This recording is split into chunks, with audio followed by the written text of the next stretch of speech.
Namaste everyone, namaste actizens from everywhere. Thank you Vallabhbhai for inviting me here to this marvelous Desh Apnaye program.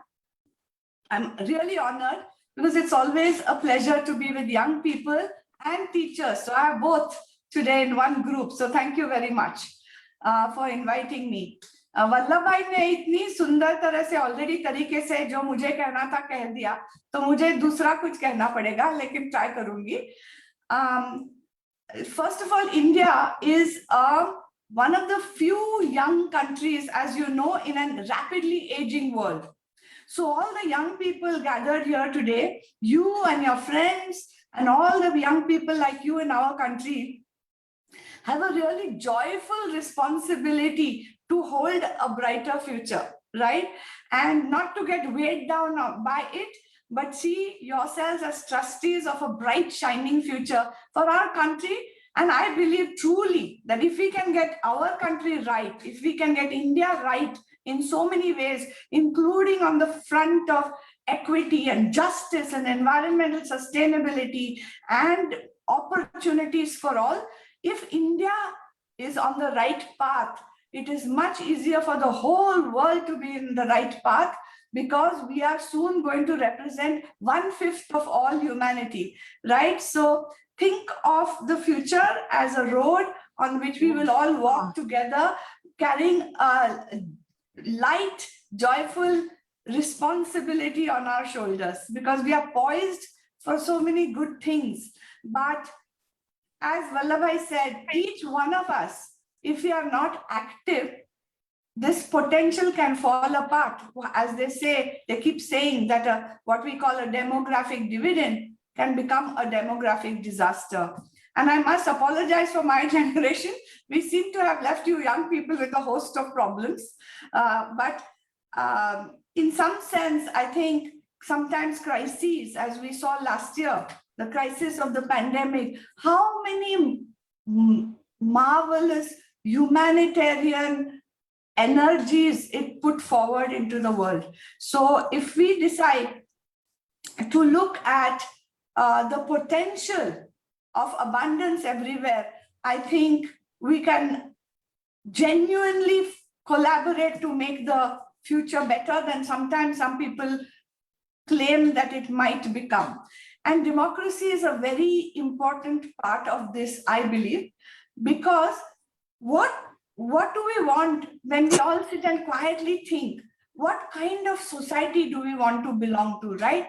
Just like you and I all want our freedoms, right? To act, to speak, to wear what we like, to work, to improve our opportunities, to improve the opportunities of the people around us. Everyone wants the same thing. So the minute we step out of ourselves into our communities, we realize that pretty much everyone wants the same thing.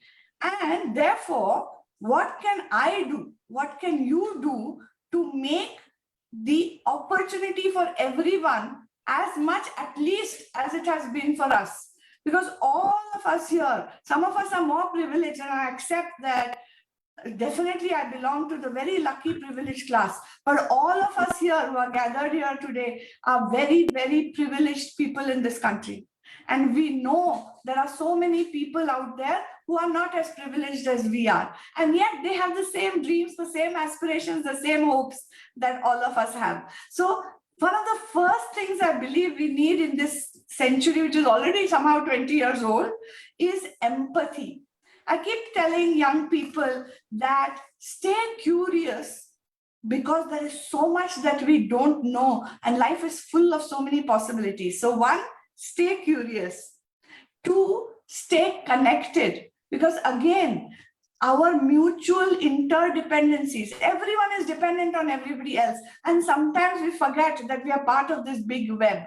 So stay connected, understand all the connections. Bechari ek dadi को China में खांसी हुई और पूरे देश को fever आ गया. See how connected we are. This small little virus has taught us that. So stay curious, stay connected, and third, stay committed.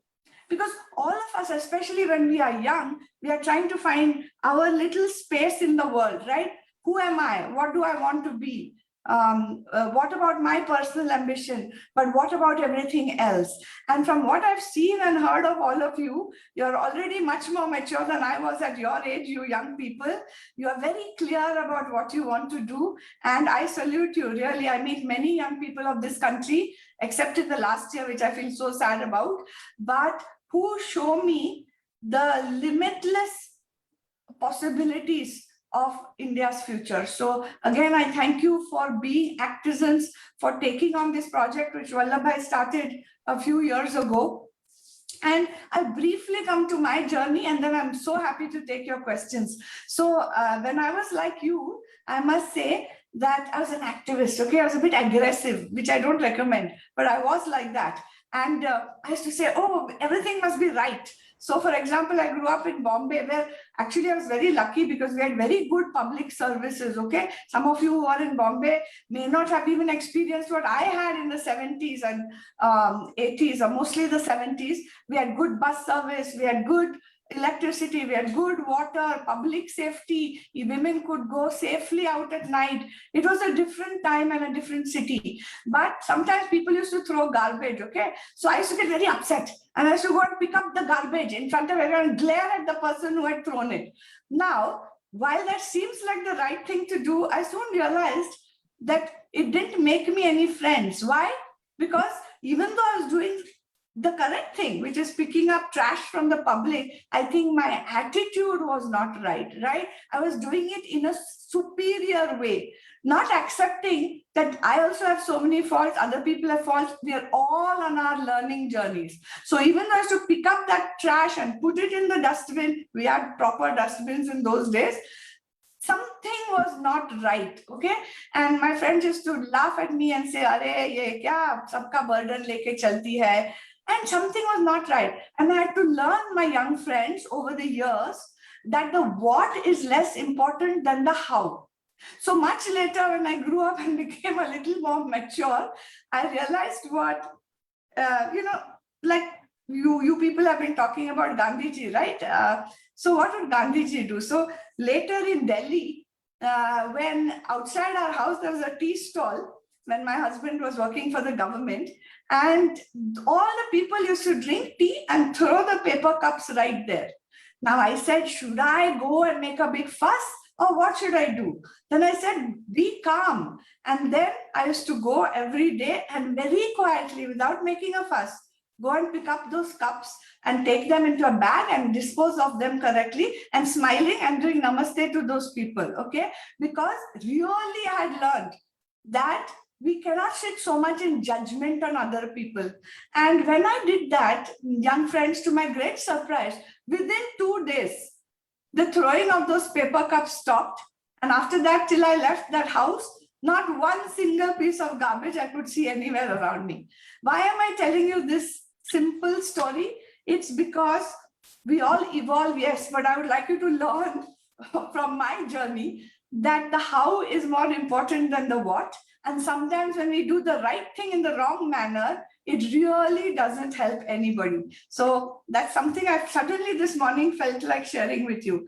So having said that, always participate. Don't hesitate from participating, right? All of us know things around us are not right. Some child may think, oh, why are we wasting water? Some other young person may say, oh, what about our rights of expression? Some other person may be interested in other environmental issues or anything at all. Please learn more about that thing which you care about, are passionate about, and you want to change. And then think, talk to your elders, talk to your friends. How can I participate in making real change and not make the mistake which Rohini did? Participate with humility, participate without judgment, participate with self-reflection, and you will see the difference between doing it one way and doing it another way. So that's something I felt like sharing with you. When I woke up this morning, I said, ye young logon ko already unko sab kuch malum hai, main kya kahungi? But I said, then I have to use my own life to share something with you. Young friends, I was very lucky because of Infosys, the company my husband Narayan Murthy and others set up, that we became very wealthy. Not immediately. Infosys had to work for a very long time, very hard. Vallabhbhai knows that story very well. And it was after 15 years or so that Infosys succeeded wildly and beyond anybody's expectations. And I had made a very early investment from my small money, which I had in Infosys, and I turned into a wealthy woman. Now, why do I tell you that? Is because in my family, when I grew up, wealth was not considered something great to be proud of or anything. One of my grandfathers was very wealthy and did a lot of philanthropy. The other grandfather, my father's father, Baba Saheb Soman, was a lawyer who half the time he didn't want to take his case to the court, and he will ask his clients to settle it out of court. And so he got no fees. So he was certainly not wealthy, but both of them had wealth of mind. My father's father joined Gandhiji when Gandhiji made his first clarion call for volunteers to come to Champaran in 1917. He was among the first people to go there, and they were there with Kasturba and Gandhiji for several months. They built schools, they built toilets, they did a lot of work before, and then my grandfather joined the freedom movement. But always we were told that wealth is not what you aspire to. You aspire to high thinking. So when I came into so much wealth, I was very confused. What should I do? Because I was on the other side before. And then I was on this side now. Now I was the wealthy one. And it took me a long time, my young friends, to accept that wealth, because it was ethical wealth. It came about the right way. And what was the responsibility of that wealth in society? I slowly learned, not quickly, slowly learned that that wealth, I was only a trustee of that wealth, and that wealth has to be used for society. The responsibility of wealth in a democracy is to be useful to society. And then I started my more serious philanthropic journey over the years, working with several organizations. Today, my husband Nandan and I have signed the Giving Pledge, which is a global pledge, where we have committed publicly to give half our wealth away to good causes in our own lifetime. And I tell you, it's not easy at all to do that well. Okay, it's a huge responsibility, but we take it very, very seriously. And if, God forbid, anything happens to us, our children have promised to fulfill that pledge. I'm happy to take questions on that. I'm happy. So I have a last point I will say, and I think you all are mature enough for me to be able to share this with you, that in this philanthropic journey, I learned one thing, and it is connected to what Vallabhbhai said, that जो समाज बाजार और सरकार होता है, right? State, society, markets. In that, my strong belief is that society must come first. Because at the end of it, no matter who you are, you may be a student, you may be a teacher, like Vallabhbhai, you may be a very successful investor, you may be doing very well in the army or in politics or anything. But who are you first, right? Of course, you're a human being first, but after that, you're a citizen. You're a citizen of your society, you're a citizen of your nation, and you're a citizen of this world. So you're a citizen before you are an employee. You're a citizen before you are a consumer of market goods. Even if you can click Fatafat on Amazon and Flipkart, you are a citizen before you are the subject of the state. And good citizens together make a good society. And a good society can make sure that governments are accountable for the larger public good. It can make sure that markets also don't become runaway powers and are accountable for a good society. So by being the first building block of that good society as citizens and actizens, together we can build a society, a democratic society, where we can hope that that child whose face you sometimes see when you're coming to school or when you go for a vacation somewhere, who doesn't have the benefits that you do, even that child can be included in a brighter future. So again, I say, stay curious, stay connected, stay committed, and magic will happen. Thank you, and I'm open to questions. Thank you all. Thank you so much, ma'am. We are getting a lot of messages for sharing your story. Those words are really inspiring for all of us. There is a lot to learn from your journey for all of us. We will like now a student from PSBB Millennium School, Amruta Valli. Please turn on your camera and ask your question to ma'am. Ma'am, who was your inspiration at the beginning of your journey, and did this motivate you and help build who you are? Thank you. Thank you, Amrit Valli. Yes, as I told you, I think I must begin with my family inspiring me, especially my paternal grandfather, whom I described, Baba Saheb Soman, and my grandmother, Atya Bai, whom we used to call Atya, whom I've written about, who was just amazing, who was able to run her whole household. She came from a rich family, from the Gwalior Maharaja's house, where her father was an ambassador. So she was used to a lot of riches. When she came into my grandfather's house, without any complaint, she used to give up her jewelry. Those were the days of the freedom movement. And, you know, for the Indian National Congress, my family worked very hard because they wanted to create a free, independent Bharat. Swarajya was their dream, and each one participated. So for me, especially my two grandparents were genuinely inspirational. The love I didn't meet my grandfather, but the love my grandmother gave us, the way she would be a fantastic storyteller, telling us all about the Bhakti saints of Maharashtra. These two people are my inspiration. And then, of course, we got inspiration from so many people in the world, because my husband Nandan and I got to travel all over the world. We've read so many books. So there are many other inspirations. But my personal inspiration is my grandparents. Okay, thank you, ma'am.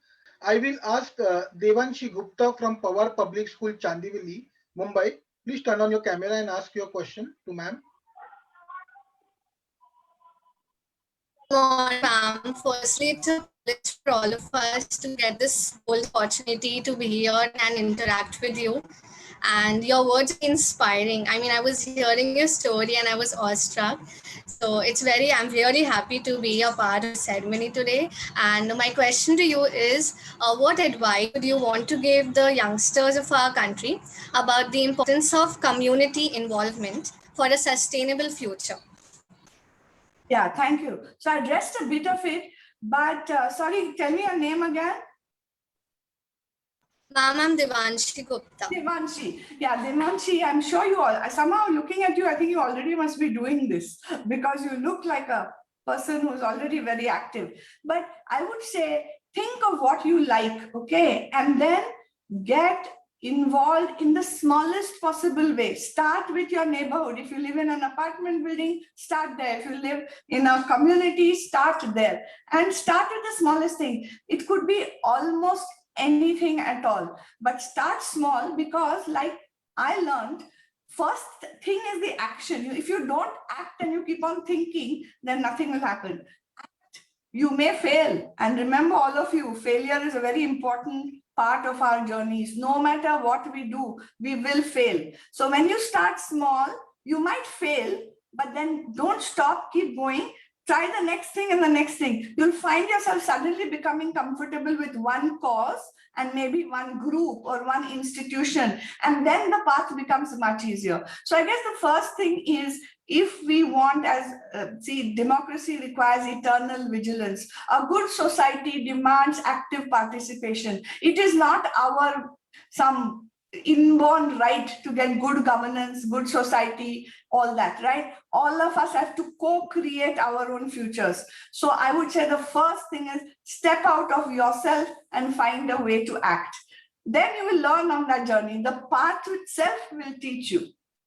I hope that's a sufficient answer, because you could do almost anything. You could get interested in water conservation. You could get interested in giving scholarships to the children around you. You could offer, teaching somebody homework, even if it is your own sibling, who are sometimes the hardest to live with.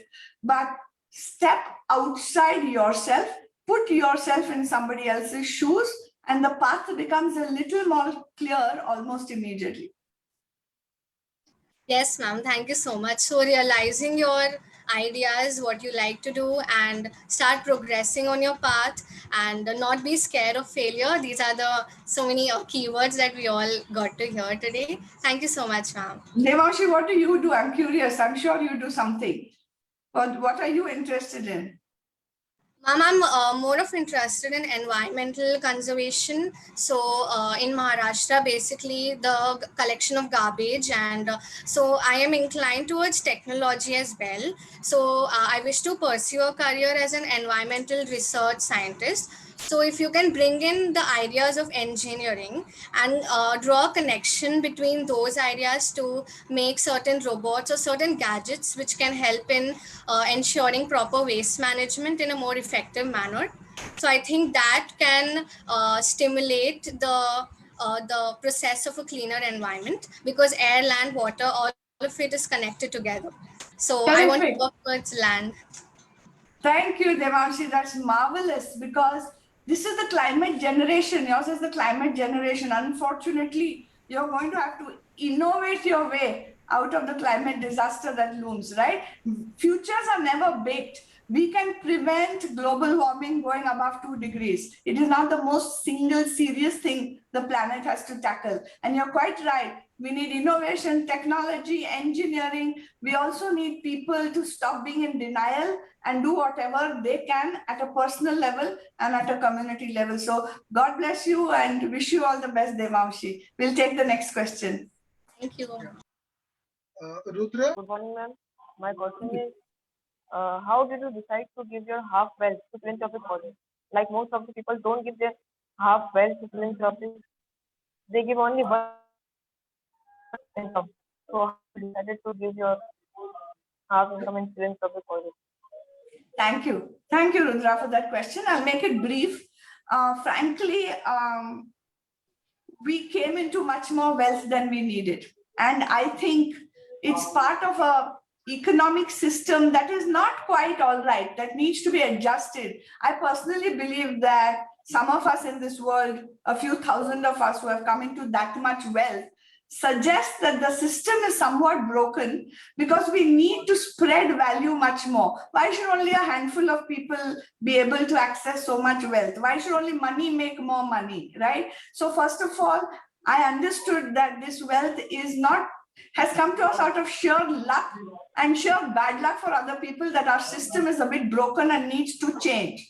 So we always felt like this wealth is not only ours, right? We are trustees of wealth. Society has allowed us to make wealth. A certain kind of economic model has allowed us to make that wealth. So we never felt like all this can be spent on us. And while we live very, very well, we don't live in frugality even. We live well, we take nice holidays. I have 2 lovely houses. But more than that, neither Nandan and I, we don't necessarily want private yachts and we're not interested in excessive luxury. We are much more interested and much more engaged with an idea of creating a society that is much more equitable. And so for us, it is very joyful to be able to share that wealth forward. So it was not such a difficult decision, except that in India, culturally, people say when you give money away, एक हाथ को दूसरा हाथ क्या कर रहा है मालूम नहीं होना चाहिए, that you should do charity or philanthropy very quietly. So we had to get past that cultural idea, because Rudra, I now believe that the wealthy in India must openly declare how they are going to share that wealth, because no society will allow runaway wealth in a few private hands unless it is also benefiting society at large. So for us, it was a relatively easy journey once we had got over that cultural thing, ki, why are you telling everybody all these things and showing off? Then I understood, no, we must make a public signal that wealth is not to be kept fully in private hands, so much wealth, it has to be shared forward. And that's how we signed the Giving Pledge. Thank you, ma'am. thank you, ma'am. Thank you for. Thank you. Do you have time for one more question, Rohini ji? Sure. I wish we were meeting in person. Then after the event, I would have met a group of children outside on the way out, and we would have had more fun. But next time, Yes. post-pandemic. We hope so. Do we have Zia Oberoi here from DCM Presidency School? Yes, ma'am. Would you like to ask your question? Sure, ma'am. Good morning, ma'am. My question to you is that can you please guide us how your project Argham has helped in resolving the issue of water scarcity? Yeah, thank you. So it's now 16 years, actually, on April 3rd, since we started working on water. When we started, we didn't know much about exactly the crisis in water. But over 16 years, we learned. We started by making many learning grants. Luckily, Zia, there are many, many, many wonderful NGOs in our country that are working on water issues at the local level, right up to the global level. And we were able to support them with resources to continue their work. And by doing that, we learned more and more and more about water, which is the most widely available resource and probably the least understood, because so much of it is invisible, so much of it is under the ground, right? And so much of it is locked up in ice caps. So it is not as well understood as it should be, even though it is a key resource for life. So we began to learn more, support more things, get more strategic in our work. We started working more on groundwater around the country. And I think the impact we have had is that, especially in groundwater, earlier people did not even recognize groundwater and surface water, which we can see, to be connected.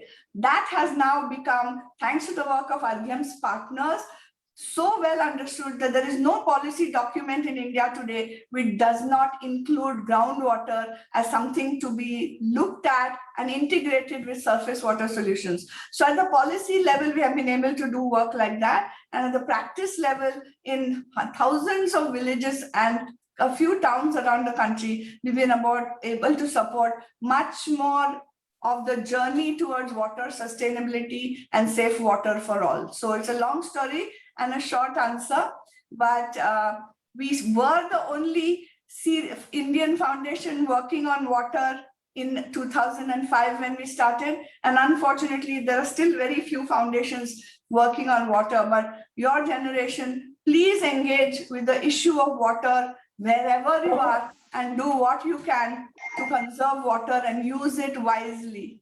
It's going to be one of the most important things for your lives in the future. So thank you, Zia, for that question. And I did want to say one thing before I leave is, first I saw the diversity of names and schools in your list of awards. I'm seeing the diverse faces and names around me here today. I just wanted us all to remember to celebrate the diversity in this country, okay? Because many of you talked about the environment. What makes nature resilient, right? No matter even what human beings are doing to nature. Why is nature resilient?